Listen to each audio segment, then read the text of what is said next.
back. Welcome to the 22nd episode of the eDuck podcast from what looks like the coordinator's booth here for the visiting coaches here inside Autzen Stadium. I am Robby Boydston here with Eric Scopel, and it is 12:01 on Sunday, so we are officially recording this the day after Oregon dismantles Cal. Yeah, and you know what really pisses me off is that we're already starting on that note. Well, and of course, so much positive can be made of this game. Oregon looked really, really good, all things considered. You talk about the conditions, and that's about what I was going to say. Is that I'm looking out here at clear skies here at approximately midnight, and of course Oregon and California played in a monsoon essentially for 3 hours, and the game was directly bookended by like really good dry weather. I mean, if they would have played this game at noon or at 4 even, the weather wouldn't have played a factor. And of course, the weather only really played a factor on Cal's side, where they 4 fumbles in the first 4 drives, 3 of which looked like they were directly due to the weather. I mean, Goff, the first 3 times he dropped back, the ball slipped out of his hands. Mm-hmm. I mean, if you feel bad for a kid like that, put in that situation, and you feel bad for the fans. I mean, you look out there at halftime, and this will be probably an opportunity for a Robby rambles going on later here, but probably only 5,000 people here after halftime. That's disappointing, but you can't blame them because there's wind that's literally swirling around like a tornado. A little bit. Well, I mean, speaking from my standpoint, I was down on the field for a majority of that game, and my jeans are still soaked all the way through. My rain jacket did very little to actually protect me. My other shirt is soaked all the way through. I will be wet the entire 2-hour drive home to Portland here, so that's going to be fun. But that being said, enough complaining. At the end of the day, Oregon still wins 55-16 against Cal, which is the most important thing. And it really wasn't even that close. No. Because Cal was trailing 55-3, at which point Oregon the first California touchdown was directly because of 2 Oregon mistakes. The first one being the Chad Delaney muffed punt. He wouldn't even be out there returning punts if it wasn't for Braylon Addison, who, to me, is the player of the game. Two electrifying punt returns for touchdowns. Mm-hmm. The second one, I must say, he made look very, very, very easy. He kind of just waltzed into the end zone, and waltzed is actually just kind of putting that generously. He kind of just walked at his own pace into that end zone, kind of just watching. You're looking at it, at least from the field, it was looking at it going, okay, he's going to break that there, he's going to break that there. Oh, okay, yeah, this was a touchdown about 30 yards prior. And then he just kind of walked in, and it was that kind of game for Oregon. They just kind of waltzed through it almost. And it wasn't without adversity, obviously. Oregon fans will want to know the most up-to-date news we can provide regarding DeAnthony Thomas. Which we got something. Who appeared to sprain his ankle on that opening kickoff. Which was a nice run back, brought them right around midfield, but looks to have rolled his ankle. Having spoken with DeAnthony, we'll have video up, which Robby shot, and if we want, we could even put audio on this podcast. Mm-hmm. We might want to keep it short just for the listener's sake. But it looked like he rolled his ankle. Said after the game that he was asked, did you want to go back in? He said, or did you try to go back in? He said not at all, which leads you to maybe be a little concerned. Said they're going to reevaluate things tomorrow. Again. It's interesting. You hear what he says, and then you also see him walk in without crutches, just wearing the boot, and you're kind of led to believe that, hey, maybe he's okay. Very easygoing about it in his post-game interview. Said it was his very, very first injury of his entire football career. Which, if you're an Oregon fan, that's, hey, great. But at the same time, him being, as you said, like he's that valuable of a piece to what Oregon's able to do. He's the most versatile / dynamic player Oregon has within its offense. And yet you're losing that type of a weapon. Now let's given that Colorado got, at least last I had heard, I didn't see a final score, but they were getting stomped by Oregon State in Corvallis. That's correct. They were stomped pretty handily. Oregon's going down there to play them next week. And Oregon's gone down there before. The last time they played down there, if I remember correctly, they didn't have Darren Thomas as their starting quarterback. And they didn't have Michael James. Right. So they can last without DeAnthony, but at the same time, you look 2 weeks ahead, and there's that Husky game, and Washington looking good. That's where it gets a little interesting from the standpoint of will he be healthy? Now, granted, as you said, he walked in there, no crutches. In his post-game comments, he did seem to be not too concerned. It wasn't a downer type of thing. It looks like he should be able to come back fairly quickly. But again, we have to kind of wait until that's finalized by the coaches, which, as we know, injury news, not the easiest thing to get out of the Oregon coaches. Well, and I mentioned the fact that D'Anthony had never been hurt. That might play into the fact that he said he didn't even consider going back in because he's never felt that before. He doesn't know how quick. He doesn't know what the recovery time is because he's never had to recover. Right. So Oregon fans, let's wait this out, and I'm sure we'll have. Well, I don't want to say I'm sure we'll have, but we will have a clearer picture, I think, sometime next week whether or not D'Anthony will play against Colorado. But like you said, Oregon plays Washington in a couple weeks.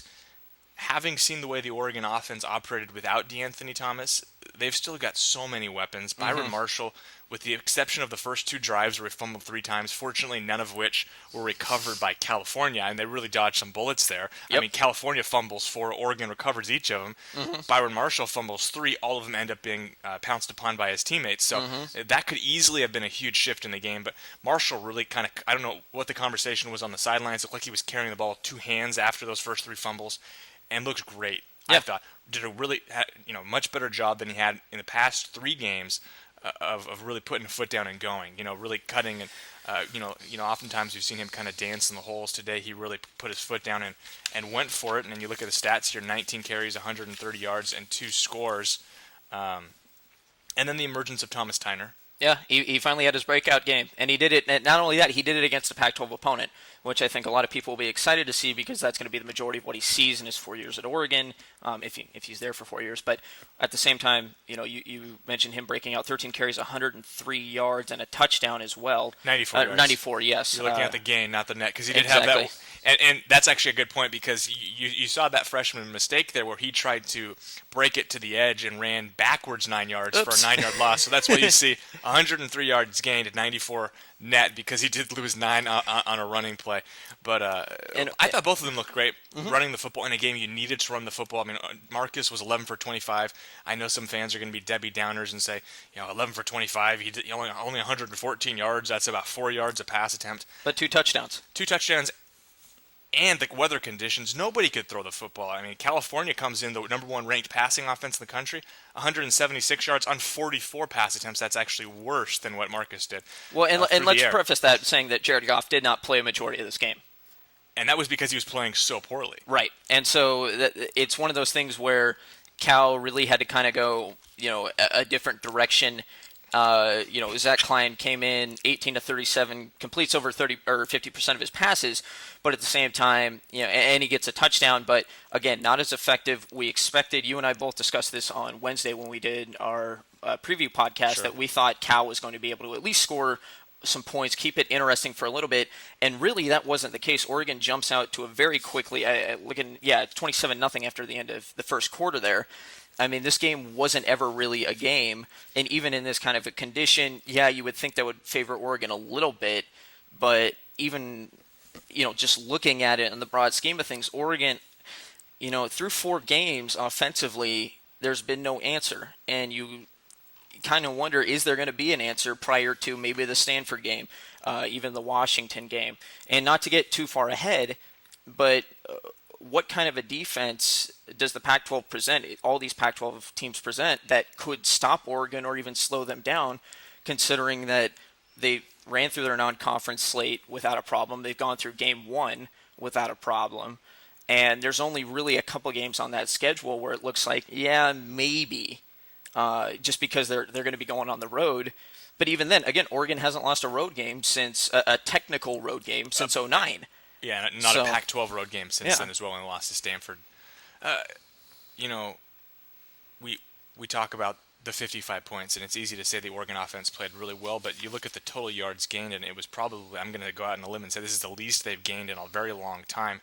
Just 381 yards of total offense for a team for a team that's averaging over 600 coming in, or over 500. Was it? Maybe it was over 600 coming in.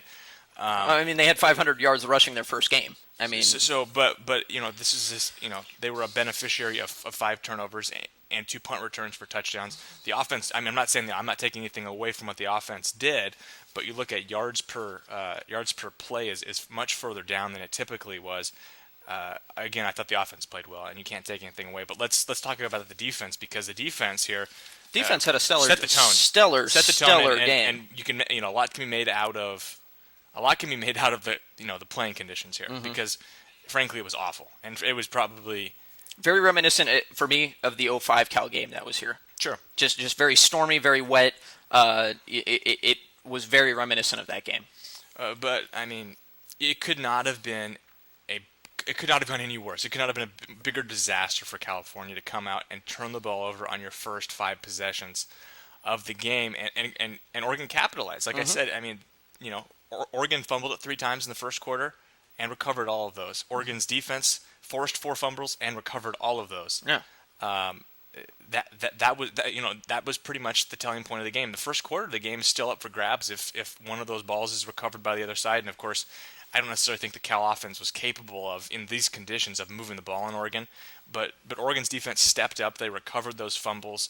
They got after the quarterback. Goff was, I mean, you feel bad for a kid in that situation. He can barely grip the football. The first 3 times he drops back, the ball flies out of his hand. I think it'll be different for him going forward in future matchups against Oregon. Well, it'll be interesting to see. I don't think Klein did enough to prove that, to take the job away. But I think this is still Goff's team. I know, I agree. But the fact that you get, Goff was averaging 58 pass attempts for 435 yards. He threw 6 pass attempts for 11 yards yeah. before he got pulled. So it was kind of a short leash, actually. I thought I was honestly a little surprised that it was such a short leash by Sonny Dykes. And of course, maybe it was injury related, or maybe it was just, hey, let's not blow this kid's confidence any worse than they could get, because that, for a kid who's a true freshman going on the road for the first time, that could not have been any worse. Well, and there's that part of me that thinks that this had to have been at least a little bit injury related, from the standpoint that he went 3 of 6. He didn't throw a pick.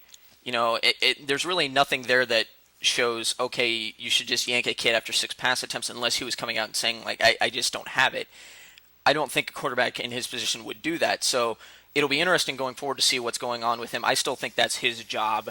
He's proven enough that, while he makes mistakes, he's still a pretty good quarterback that has the tools that you can develop him into something very special. So going forward with Cal, again, I think in future years, especially with Oregon having to go down there next year, I think it's going to be different.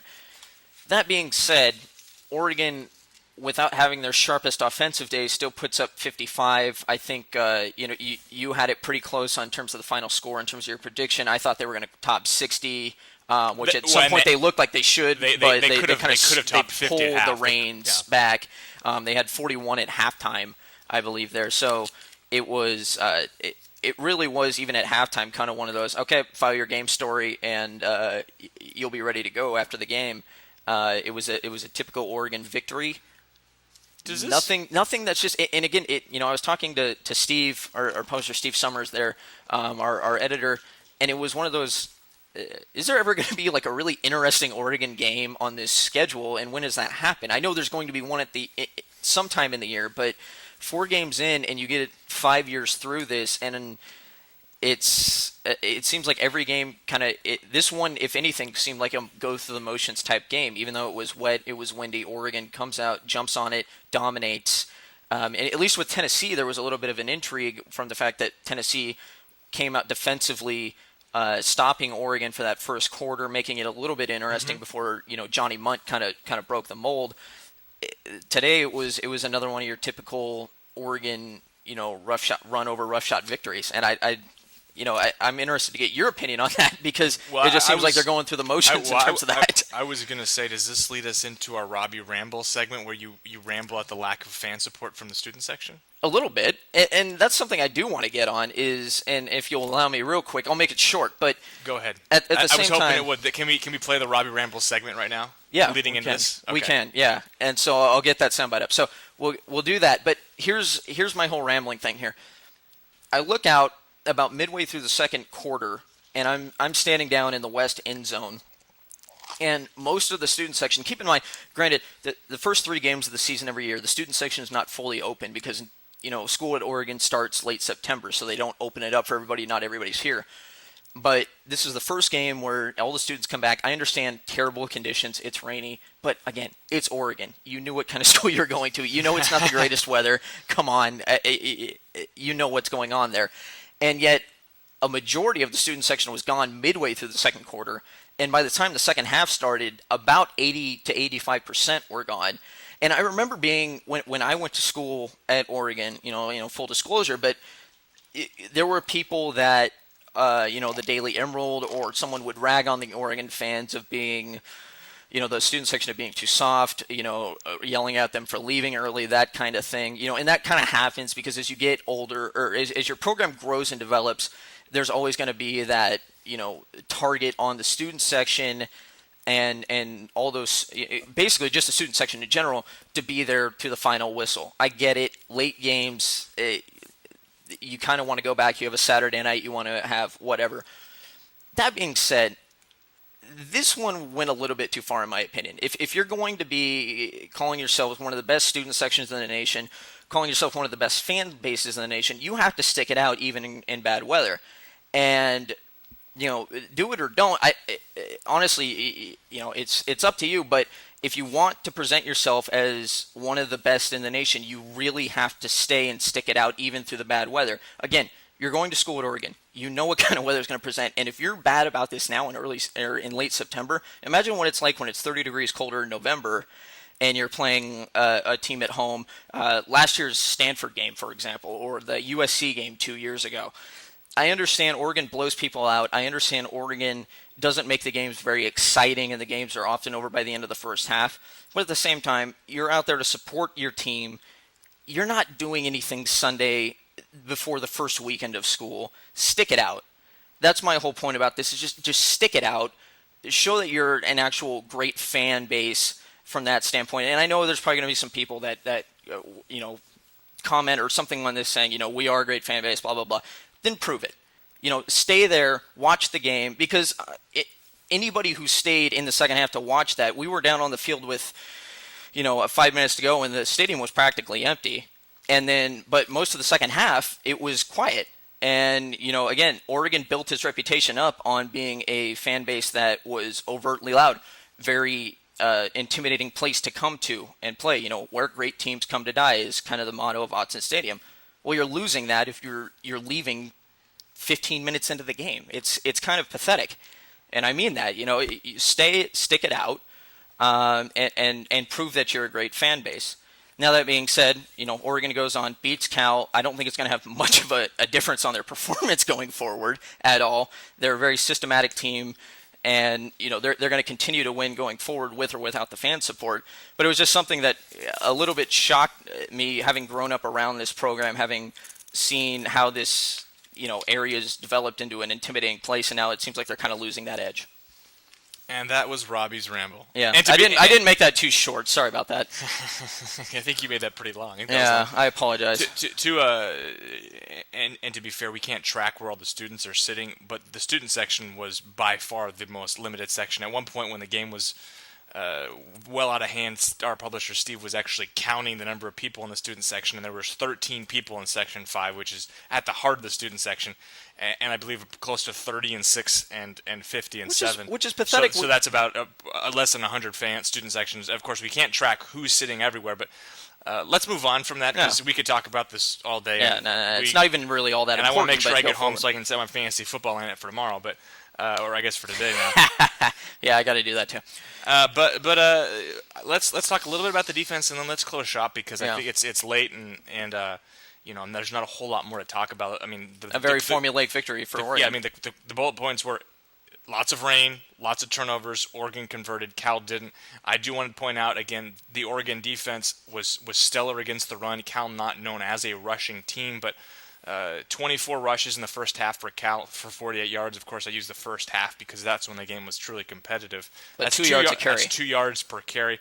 Passing wasn't a whole lot better. 27 attempts for 127 yards. Which comes out to just over 5 for pass attempts. So that's neither of those are good. I mean, a total of, what is that, 100 and, see, I'm not a math major here, but I believe it's 171 yards. 175 yards of total offense in the first half on 51 plays. I'm going to trust you on that. Thanks. Because I'm no math major myself. Anyway, so yeah, I mean, that about wraps it up, I think, unless you've got anything else, Robbie. We've let you ramble, and we've kind of broken down the fact that, I mean, with the exception of 2 garbage time touchdowns by California, which happened at the end of the third quarter and the end of the fourth quarter, Oregon really dominated this game all the way through. I mean, they scored 41 points in the first half, and then 55 points in the first.